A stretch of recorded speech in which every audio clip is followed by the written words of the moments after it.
غریب کے سامنے اپنی دولت کی نمائش نہ کرو. میرے حضور نے یہاں تک ارشاد فرمایا اپنے گوشت کی خوشبو سے غریب ہمسائے کو تکلیف نہ دو. یا تو تھوڑا سا پانی زیادہ ڈال لو اور شوربے کی ایک پیالی ہمسایوں کے گھر بھی بھیج دو.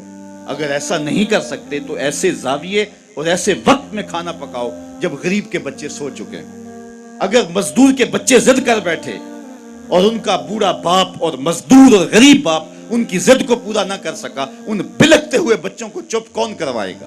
وہ کیا کسی نے کہا تھا دوپہر کو سلا دیتی ہے بچوں کو وہ اس ڈر سے گلی میں پھر کھلونے بیچنے والا نہ آ جائے. کبھی ہم نے ان لوگوں کے درد کو بھی سمجھا؟ ہم نے کبھی سیرت کے ان پہلوؤں پہ بھی غور کیا؟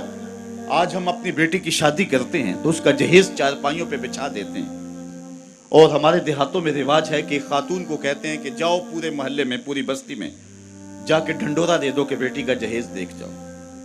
یار دیا تو اپنی بیٹی کو ہے اور تحفہ دے رہے ہیں, لوگوں کیوں دکھلا رہے ہیں؟ صرف داد وصول کرنے کے لیے. ملک صاحب نے, خان صاحب نے, چودھری صاحب نے حد کر دی, کمال کر دی, بڑا دیا, اپنی بیٹی کا گھر بھر دیا. یار تم نے تو داد وصول کر دی. چوپالوں میں بیٹھکوں میں تذکرہ بھی چلا, تندوروں پہ عورتیں باتیں بھی کرنے لگی, تمہارے نام کے جھنڈے بھی گڑ گئے, لیکن تم نے نہ سوچا تمہاری بیٹی کا جہیز دیکھنے کے لیے یتیم بچیاں بھی آئیں. تمہاری بیٹی کا جہیز دیکھنے کے لیے اس بوڑھے مزدور کی بیٹیاں بھی آئیں جو صبح اٹھ کر کے مزدوروں والے اڈے پہ جا کے بیٹھ جاتا ہے اور اس کو بوڑھا سمجھ کے کوئی قبول نہیں کرتا, اور وہ کہتا ہے مجھے 10 روپے کم دے دینا, مجھے ساتھ لے جاؤ, لیکن اس کو کوئی ساتھ لے جانے کے لیے تیار نہیں ہوتا. جب دھوپ خوب چمک پڑتی ہے اور اسے مایوسی ہوتی ہے کہ اب کوئی لینے نہیں آئے گا, تو وہ ڈبہ لٹکا کر کے روٹی والا گھر جب واپس پلٹتا ہے تو کوئی جانتا ہے اس کے قدم کتنے بوجھل ہوتے ہیں. آج وہ اپنی بیوی کو گھر سے نکلتے کہہ کے آیا تھا کہ جو رقم ملے گی اس کا آٹا لے کر کے آؤں گا, اس کا گھی لے کر کے آؤں گا.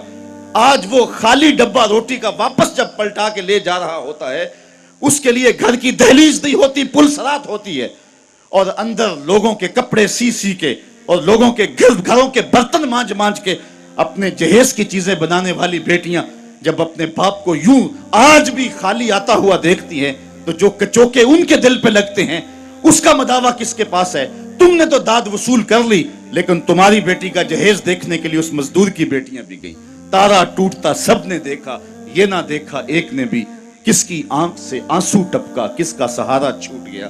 کاش کہ ان درد مندوں کا بھی ہم نے حال پوچھا ہوتا اور ان دکھیوں کے رشتے ہوئے زخموں پر بھی ہم نے مرہم رکھی ہوتی اور حضور کی سیرت کے پیغام کو ہم نے سمجھا ہوتا, اور ہم اپنی معاشرت اور اپنے ارد گرد کے ماحول کے اندر ان چیزوں کو, اپنے محلے اور اپنی گلی کے اندر ان چیزوں کو دیکھا ہوتا. صاحب رات کی تنہائی کے اندر غریب کے گھر میں جا کے جو ہے وہ پیسے پھینک آنا یہ بہت مشکل کام ہے. اس سے معاشرے میں داد نہیں ملتی ہے. لوگ جو ہے وہ اخبارات میں اشتہار نہیں چھپاتے ہیں. یہ مشکل کام ہے, اس لیے انسان اس مشکل گھاٹی نہیں چڑھتا ہے. اللہ تعالیٰ سورۃ البلد میں ارشاد فرمایا فَلَقْتَحَمَ الْعَقَبَةَ وَمَا أَدْرَاكَ مَا الْعَقَبَةُ فَكُّ رَقَبَةٍ. اللہ اکبر. او اطعام فی یوم ذی مسغبہ. یہ مشکل گھاٹی ہے. کسی پھنسے ہوئے کی گردن چھڑانا ہے, کسی لاچار کے کام آنا ہے, کسی دکھی کے کام آنا ہے. میرے اور آپ کے آقا و مولا حضور ختمی المرتبت صلی اللہ علیہ وآلہ وسلم عید پڑھنے جا رہے ہیں, راستے کے اندر ایک یتیم بلکتا بچہ دیکھا. حضور رک گئے, سر پہ شفقت کا ہاتھ رکھا, پوچھا بیٹے آج عید کا دن ہے تم رو رہے ہو؟ کہا میرا باپ فلاں غزوے میں شہید ہو گیا, میری ماں کا سایہ بھی سر پہ نہیں, بھری دنیا میں یہاں میرا کوئی نہیں ہے. دیوار کے ساتھ لگ کے بلک رہا ہے. عیدگاہ میں انتظار ہو رہا ہے, ہزاروں لوگ منتظر ہیں.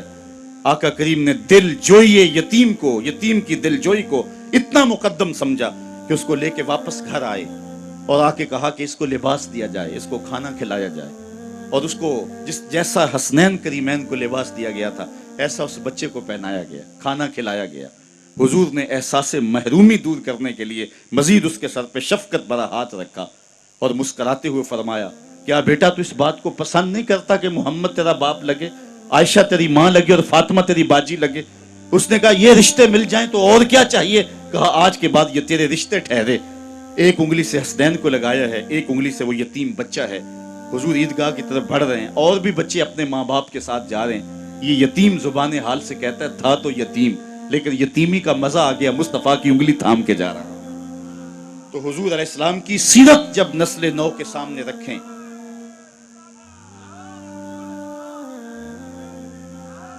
آج سسکتی انسانیت کی بات ہوتی ہے تو آج دنیا اس کی بات کرتی ہے، تو آئیے اپنے آقا کی سیرت کو اس روپ کے اندر دیکھیں، پڑھیں اور اس کی خوشبو کو پھیلائیں۔